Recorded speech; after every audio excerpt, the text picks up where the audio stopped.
ಸೂರಜ್ ರೇವಣ್ಣ ವಿರುದ್ಧ ಅಸಹಜ ಲೈಂಗಿಕ ಪ್ರಕರಣಕ್ಕೆ ಸಂಬಂಧಪಟ್ಟಂತೆ ಇಂದು ಜೆಡಿಎಸ್ ಸದಸ್ಯ ಸೂರಜ್ ರೇವಣ್ಣ ಸಿಐಡಿ ಕಸ್ಟಡಿ ಅಂತ್ಯವಾಗ್ತಾ ಇದೆ.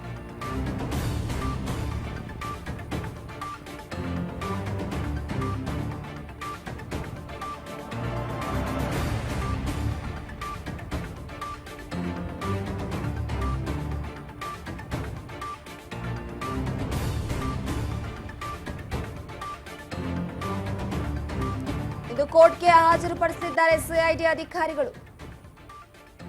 ಇನ್ನು ಹೆಚ್ಚಿನ ವಿಚಾರಣೆಗಾಗಿ ಮತ್ತೆ ಕಸ್ಟಡಿಗೆ ಪಡೆಯುವ ಸಾಧ್ಯತೆ ಇದೆ.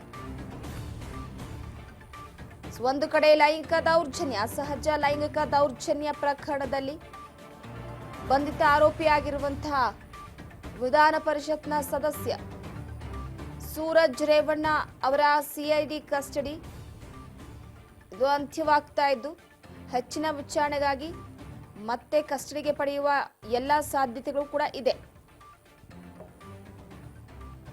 ಒಂದು ಕಡೆ ಅಸಹಜ ಲೈಂಗಿಕ ದೌರ್ಜನ್ಯ ಪ್ರಕರಣದಲ್ಲಿ ಬಂಧಿತರಾಗಿರುವಂತಹ ಜೆಡಿಎಸ್ನ ವಿಧಾನ ಪರಿಷತ್ನ ಸದಸ್ಯ ಡಾಕ್ಟರ್ ಸೂರಜ್ ರೇವಣ್ಣ ಅವರನ್ನ ಸಿಐಡಿ ಅಧಿಕಾರಿಗಳು ವಶಕ್ಕೆ ಪಡೆದುಕೊಂಡು ತನಿಖೆಯನ್ನು ನಡೆಸಿದರು.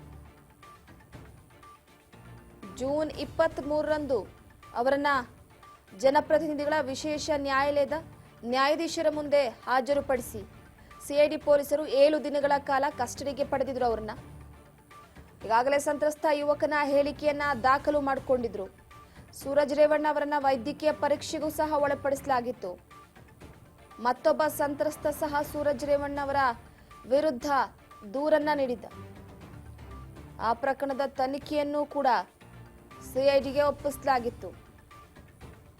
ಇದಾದ ನಂತರವಾಗಿ ಇವತ್ತಿಗೆ ಸಿಐಡಿ ಕಸ್ಟಡಿ ಅಂತ್ಯವಾಗ್ತಾ ಇರುವಂತಹ ಹಿನ್ನೆಲೆಯಲ್ಲಿ ಇಂದು ಮಧ್ಯಾಹ್ನ ಸೂರಜ್ ರೇವಣ್ಣ ಅವರನ್ನ ನ್ಯಾಯಾಧೀಶರ ಮುಂದೆ ಹಾಜರುಪಡಿಸಲಿದ್ದಾರೆ ಪೊಲೀಸರು.